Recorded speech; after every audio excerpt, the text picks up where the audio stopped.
Raj.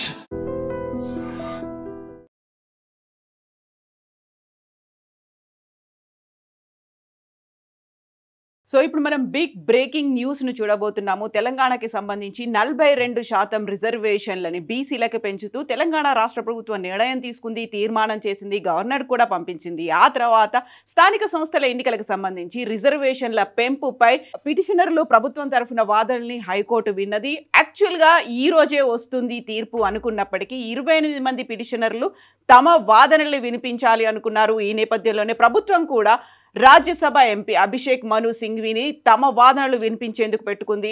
Advocate general వాదనలు వినిపించారు. అయితే వినిపించాల్సినటువంటి వాదనలు తీసుకోవాల్సినటువంటి నిర్ణయం చాలా పెద్ద నిర్ణయం కాబట్టి దానిని రేపటికి వాయిదా వేసింది. యాక్చువల్గా ఏం జరగబోతోంది, బీసీలకి సంబంధించి రిజర్వేషన్ 42% రిజర్వేషన్ని యాక్సెప్ట్ చేస్తుందా లేదా, రేపటి నుంచి అయితే లోకల్ బాడీ ఎన్నికలకు సంబంధించి నోటిఫికేషన్ కూడా వెలువడాల్సినటువంటి నేపథ్యంలో ఒక సస్పెన్స్ అనేది కొనసాగుతోంది. ఇప్పటికైతే ఏం జరిగింది, ఎందుకని రేపటికి పోస్ట్పోన్ చేసింది, యాక్చువల్గా ఈరోజు హైకోర్టులో వాదనలు ఎలా ఉన్నాయి? యాక్చువల్లీ అందరు కూడా ఎదురు చూసిండ్రు. తెలంగాణ జనం మొత్తం టీవీలకు అతుక్కపోయి ఈరోజు ఏం డిసిషన్ రావచ్చు, 42% రిజర్వేషన్ అసలు అవుతుందా కాదా, ఎన్నికలు అవుతాయా ఆగుతాయా, ఇట్లా అందరు కూడా ఎదురు చూసిన నేపథ్యంలో ఈరోజు నిజంగా కోర్టు ఇట్లా రేపటికి వాయిదా వేస్తుందని ఎవరు కూడా ఎక్స్పెక్ట్ చేయలే. కానీ ఈరోజు సుదీర్ఘ వాదనలు విన్నది.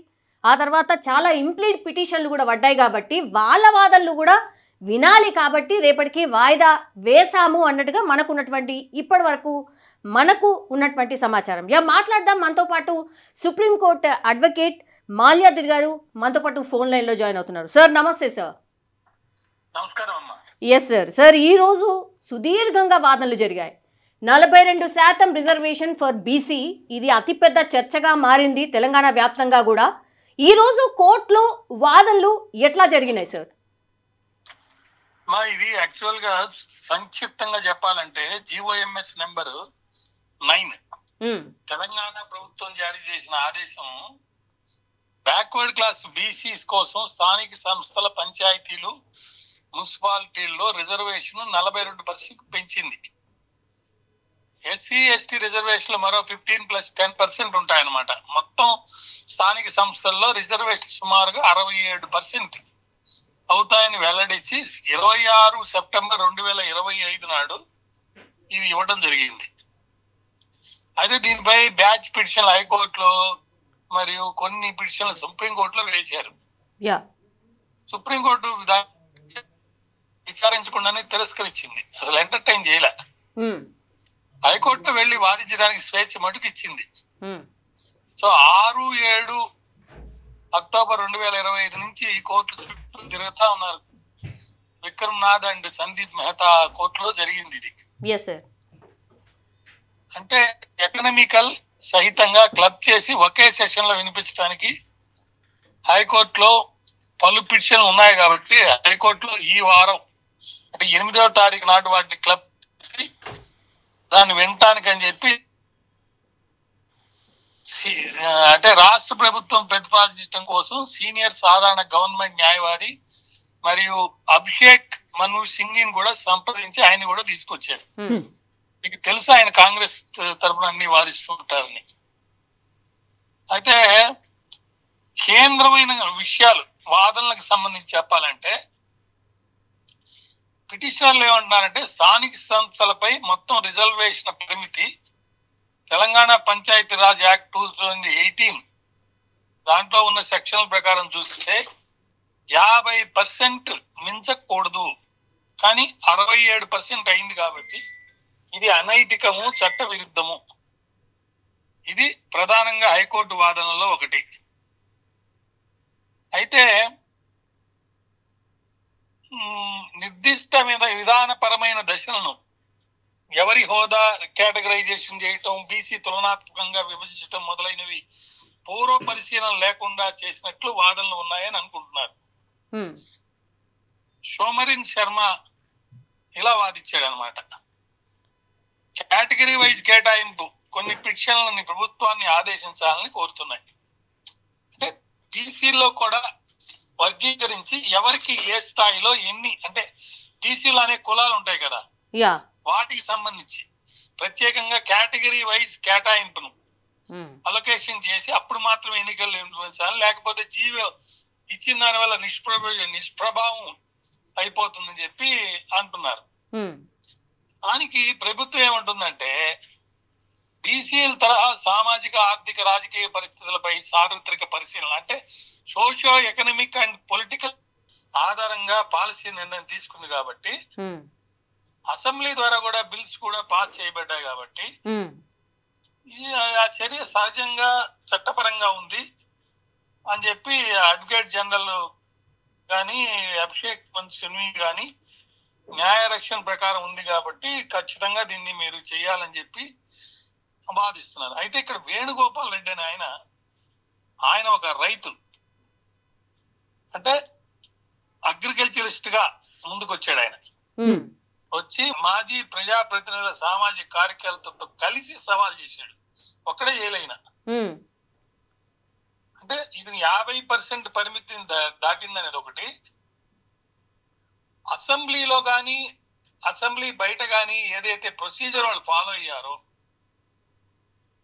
ఎన్నికల నోటిఫికేషన్ వచ్చి వేగంగా అమలు సామర్థ్యం అక్కడ లేదు, ప్రజాస్వామిక మౌలిక హక్కులకు హానికరంగా ఉంది అని చెప్పి ఆయన వాదిస్తున్నాడు. అది రద్దు చేయాలని వాదిస్తున్నాడు.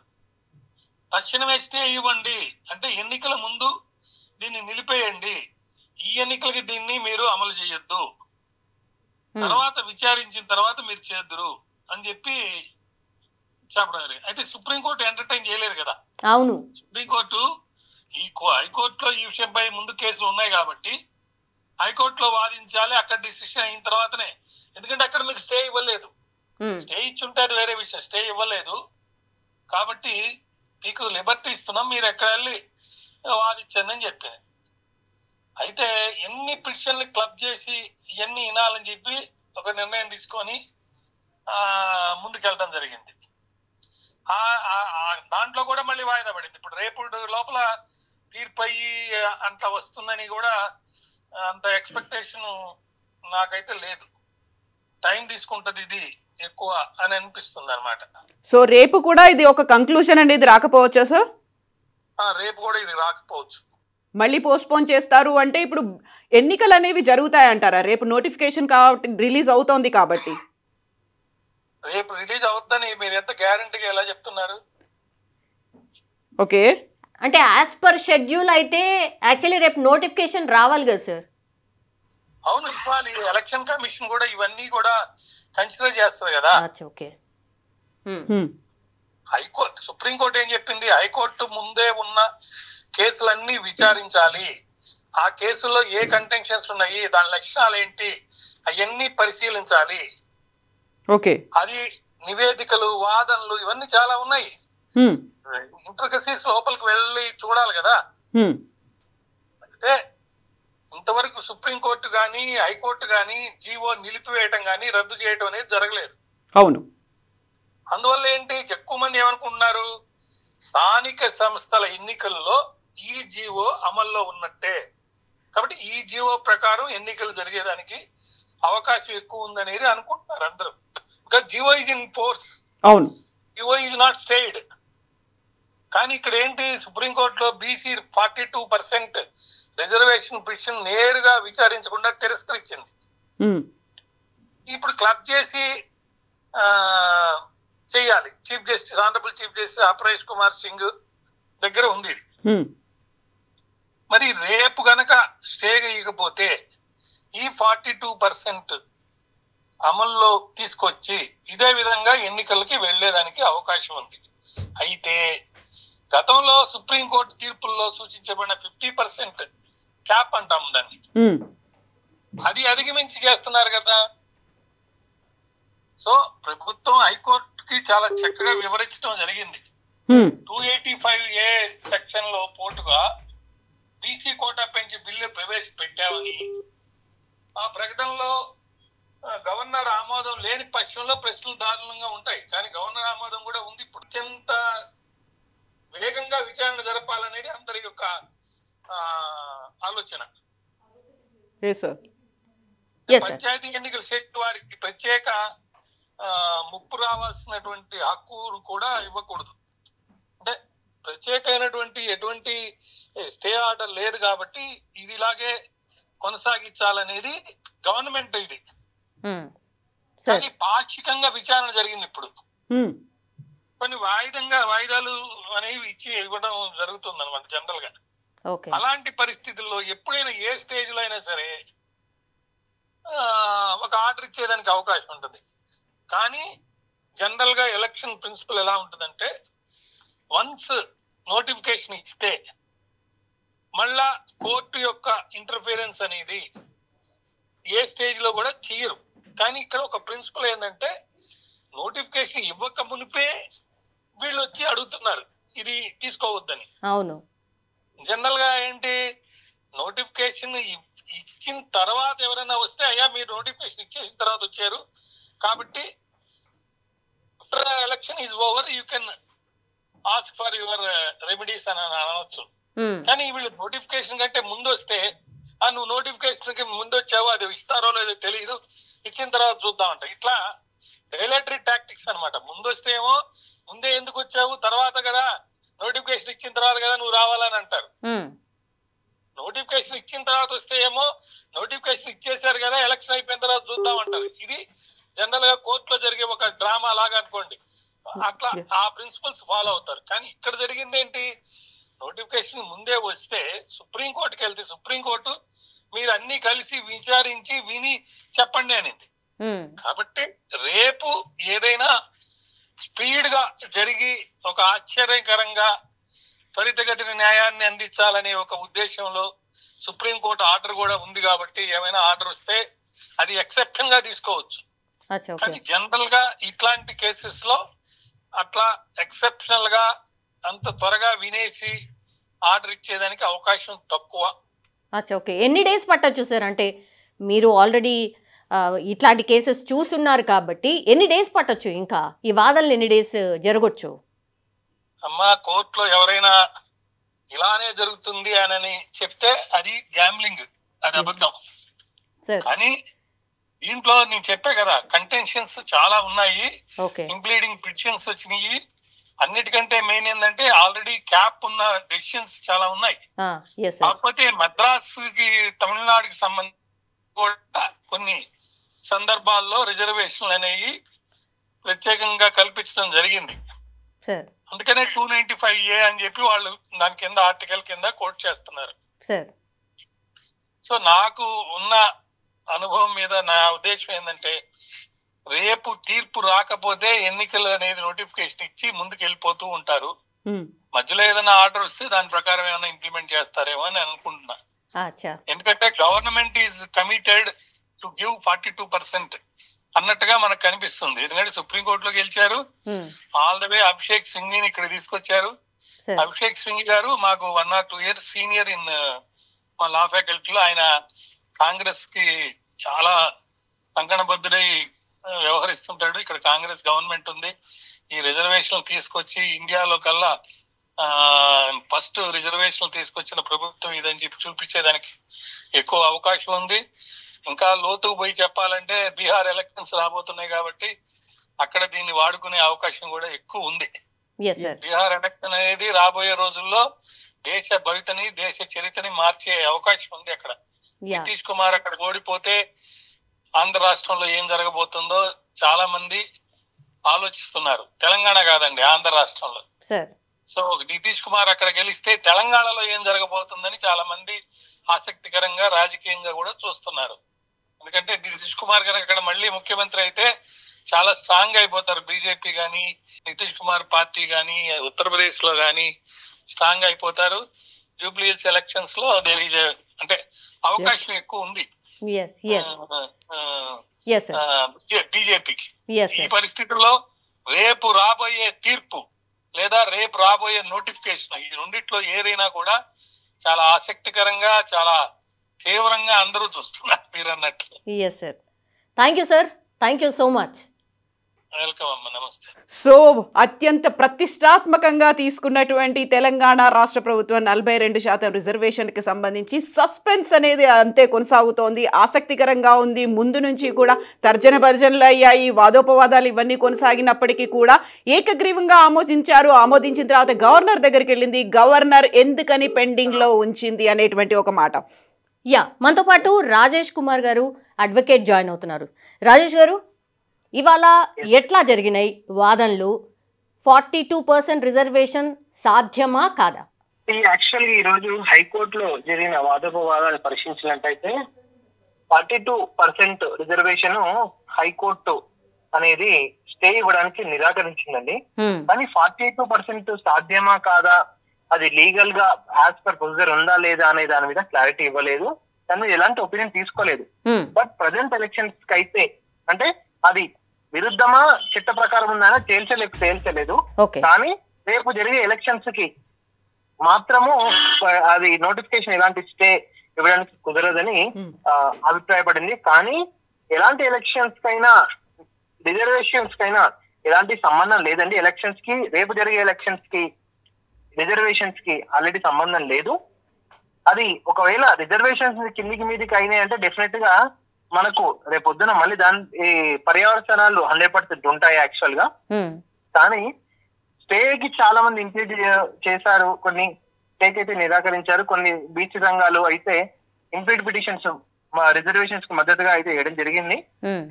డెఫినెట్ గా ఈ ఆర్డర్ మీద మళ్ళీ సుప్రీంకోర్టులో ఛాలెంజ్ చేసుకునే అవకాశం కూడా ఉంది రేపు ఎల్లుండి. అది చూడాలి ఒకసారి మళ్ళీ వీళ్ళు ఏమంటారో ఈ ఆర్డర్ మీద. ఇంతకుముందు మొన్ననేమో సుప్రీంకోర్టులో చేసినప్పుడేమో without approaching high court and pending. ఇప్పుడు హైకోర్టు ఒక డిసిషన్ తీసుకుంది కాబట్టి ఈ డిసిషన్ ని స్పెషల్ లీవ్ పిటిషన్ ద్వారా కూడా సుప్రీంకోర్టులో అప్పీల్ చేసుకోవచ్చు. అది we have to wait and see what will happen. ఈ ట్రిపుల్ టెస్ట్ అనేది చాలా మంది మాట్లాడుతున్నారు సార్. ఈ ట్రిపుల్ టెస్ట్ కి సంబంధించి ఏం నడిచింది? ఇవాళ కోర్టులో వాదనలో భాగంగా ట్రిపుల్ టెస్ట్ కి సంబంధించి కూడా మాట్లాడారు కదా. ఎస్ అండి. ఇప్పుడు ట్రిపుల్ టెస్ట్ అంటే మీరు ఏ ఉద్దేశం మీద మాట్లాడుతున్నారు?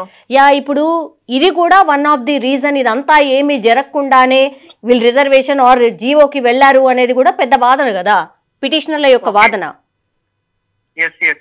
నేను అదే అంటున్నాండి. యాక్చువల్లీ జీవో అనేది రిజర్వేషన్స్ కి కాకుండా చట్టంలో ఇంకా కొన్ని మనకు వెసులుబాట్లు అయితే ఉన్నాయి. లైక్ ఆర్డినెన్స్ కానీ, చట్టం కానీ, యాక్ట్ కానీ ఇవన్నీ ఉన్నాయి.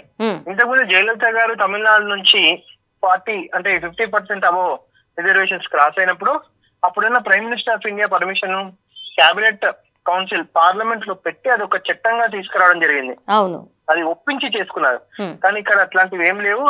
తనకున్న పరిణామంలో మామూలుగా స్టేట్ గవర్నమెంట్ మాక్సిమం ఏం ఇష్యూ చేయగలుగుతుంది, ఒక గవర్నమెంట్ ఆర్డర్ ఇష్యూ చేయగలుగుతుంది. That is called GO number 9. కానీ స్టేట్ గవర్నమెంట్ చేతిలో ఒక చట్టం తేవాలంటే స్టేట్ గవర్నమెంట్ చేతిలో ఉన్నప్పటికీ మన కాన్స్టిట్యూషన్ ప్రకారం ప్రెసిడెంట్ ఆఫ్ ఇండియా గవర్నర్ కూడా యాక్సెప్ట్ చేయాల్సి ఉంటుంది.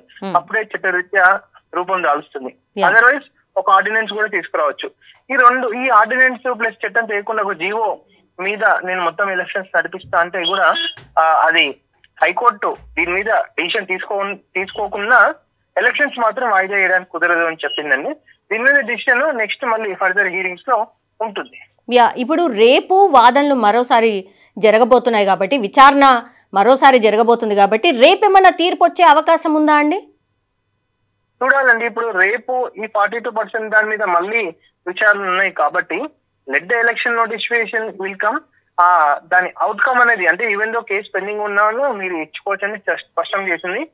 కానీ రేపు పొద్దున ఒకవేళ 42% లీగల్ గా లేకుండా ఉంటే డెఫినెట్ గా ఈ ఎలక్షన్స్ లో ఎవరైతే విన్ అవుతారో దానికి కూడా మళ్ళీ పర్యవసానాలు ఉంటాయి.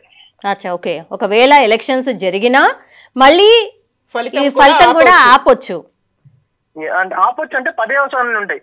సబ్జెక్ట్ టు కండిషన్స్ అంటారు లీగల్ టర్మినాలజీలో. సబ్జెక్ట్ టు కండిషన్స్ అనేవి ఉంటాయి కొన్ని. పెద్ద డైలమాలో అయితే పెట్టేశారు, రైట్? అంతేనా సార్? డైలమా అంటే డైలమా ఏం లేదండి. ఎలక్షన్స్ కి నేను అదే చెప్తున్నాను, ఎలక్షన్స్ కి రిజర్వేషన్స్ కి ఆల్రెడీ సంబంధం లేదు.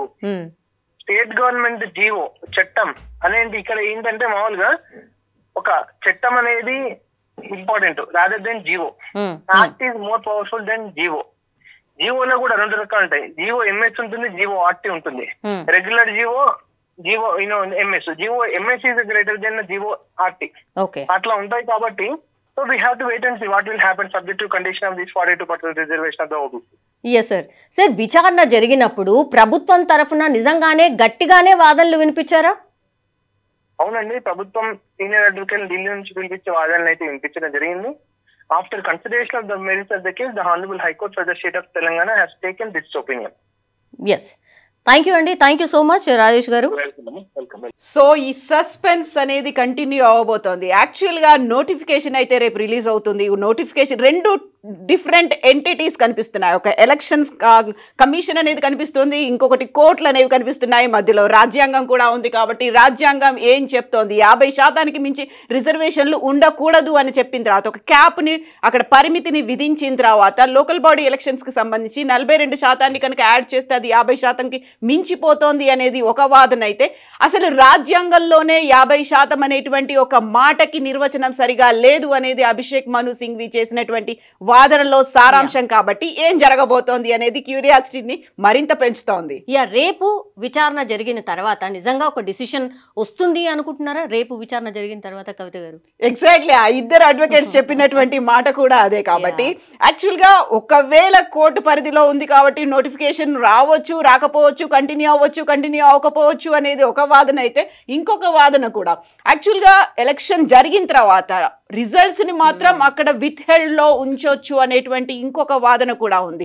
ఏం జరుగుతుంది అనేది ఇప్పటికైతే ఒక బీసీలకి సంబంధించి మేము చిత్తశుద్ధిని నిరూపించుకుంటున్నాము అనేటువంటి వాదన ప్రభుత్వం తరఫున చేస్తున్నప్పుడు అది కేవలం మోసం చేయడానికి మాత్రమే అనేది పిటిషనర్ల తరఫున నుంచి వచ్చినటువంటి వాదన, ప్రతిపక్షాలు కూడా చెప్తున్నటువంటి మాట అదే. కాబట్టి సో బీసీలో అనేది ముందు నుంచి కూడా ఒక హైడ్ అండ్ సీక్ గేమ్ లాగా ముందు నుంచి జరుగుతోంది, ఒక హై డ్రామా అనేది కొనసాగుతూ వస్తుంది. కాబట్టి మరొక రోజు పోస్ట్పోన్ అయింది. ఇది కేవలం రేపటికి కంక్లూజన్ అనేది వస్తుందా, ఒక ఫైనల్ వర్డిక్ట్ అనేది వస్తుందా, లేకపోతే అడ్వకేట్స్ చెప్తున్నట్టుగా మళ్ళీ సుప్రీంకోర్టు గడపని తట్టుతారా అనేది కూడా ఇంకొక మాట. ఎగ్జాక్ట్లీ, మోస్ట్లీ అయితే అదే జరగొచ్చు అనేది కూడా చెప్తూ ఉన్నారు, అడ్వకేట్స్ చెప్తున్నారు. కాబట్టి మేబీ ఇది కొనసాగుతుందనే అనిపిస్తోంది. ఒక కంక్లూజన్ అయితే ఇప్పుడే రాకపోవచ్చు. సో ఒక ఎడతెగని ఒక ఎపిసోడ్ లాగా కంటిన్యూ అవుతోంది. 42% రిజర్వేషన్ ని కనుక తెలంగాణలో అమలు చేస్తే మేము దేశవ్యాప్తంగా దాన్ని వర్తించేలా చేస్తాం మేము వచ్చిన తర్వాత అనేటువంటి మాటని కాంగ్రెస్ పదే చెప్తోంది. ఎగ్జాక్ట్గా ఇక్కడ రాబోతున్నటువంటి కేవలం లోకల్ బాడీ ఎలక్షన్స్ మాత్రమే కాదు, రాబోయేటువంటి ఉప ఎన్నికలు కావచ్చు, బీహార్ ఎన్నికలు కావచ్చు, ఆ తర్వాత దేశవ్యాప్తంగా కావచ్చు, ఒక టర్నింగ్ పాయింట్ లాగా కాబోతోంది. బట్ తెలంగాణ హైకోర్టు ఏం చెప్పబోతోంది అదే క్రూషియల్ పాయింట్ ఇక్కడ. And for more videos, please subscribe to iDream. Please subscribe to iDream. Please subscribe iDream. And please subscribe to iDream. For more videos, subscribe to iDream. please like, share and subscribe to the channel. Congratulations, iDream. Subscribe to iDream. Subscribe to iDream. So subscribe to iDream Media. iDream ki iDream team andar ki huge congratulations. Please subscribe iDream Media. Please subscribe to iDream. Subscribe iDream. Please subscribe to iDream. iDream అంటే నా కళల channel subscribe చేసుకున్న నోరు తిరుగుతలేదు, మీరైతే గంట గుర్తు కొట్టండి. For more such videos, please subscribe to iDream. Subscribe to iDream. Please subscribe to iDream. Please subscribe iDream Media. Please do subscribe to iDream. Please subscribe to iDream Media. For best entertainment and information, please subscribe iDream. And don't forget to subscribe to iDream.